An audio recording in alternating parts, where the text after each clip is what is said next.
പ്രിയ സുഹൃത്തുക്കളെ, വീണ്ടും സ്വാഗതം. ഞാൻ സിസിലിയാമ്മ പെരുമ്പനാനി. ഓസ്ട്രേലിയയിലെ വിശേഷങ്ങളിലേക്ക് നമുക്ക് കടക്കാം. ഇവിടെ ഗവൺമെൻറ് നിശ്ചയിക്കും ഈ ഭൂപ്രകൃതിയുടെ ഭംഗി എന്തുമാത്രം നിലനിർത്താനായിട്ട് നമ്മൾ ശ്രദ്ധിക്കണമെന്നുള്ളത്. എൻ്റെ മകൻ ന്യൂ സൗത്ത് വെയിൽസ് എന്ന് പറയുന്ന ഒരു സ്റ്റേറ്റിലാണ് താമസിക്കുന്നത്.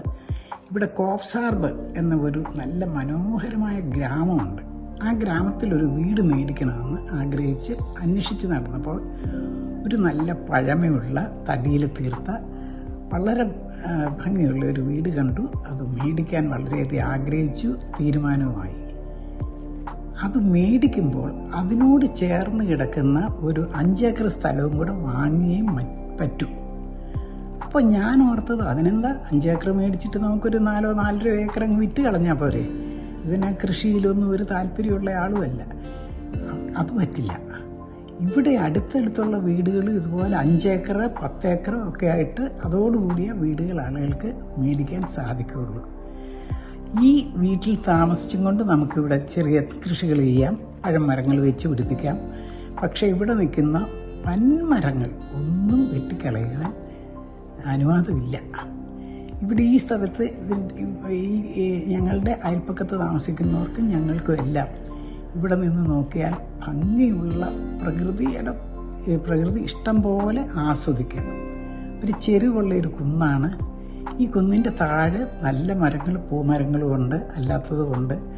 അതിൻ്റെ അപ്പുറം അലതല്ലുന്ന കടലാണ്. അതിവിടെ ഇരുന്ന് കാണാൻ നല്ല സുഖമാണ്. പക്ഷേ ഈ സുഖം നിങ്ങൾ അനുഭവിച്ചോ. ഈ 5 ഏക്കർ സ്ഥലവും നിങ്ങൾ സൂക്ഷിച്ചോണം. നമ്മൾ ഇവിടുന്ന് പോകുമ്പോൾ നമുക്ക് ഈ വീട് വിൽക്കണമെങ്കിൽ ഈ 5 ഏക്കർ ഉൾപ്പെടെ വിൽക്കാൻ പറ്റുള്ളൂ. ഇതൊക്കെയാണ് ഗവൺമെൻറ്റിൻ്റെ നിബന്ധനകൾ.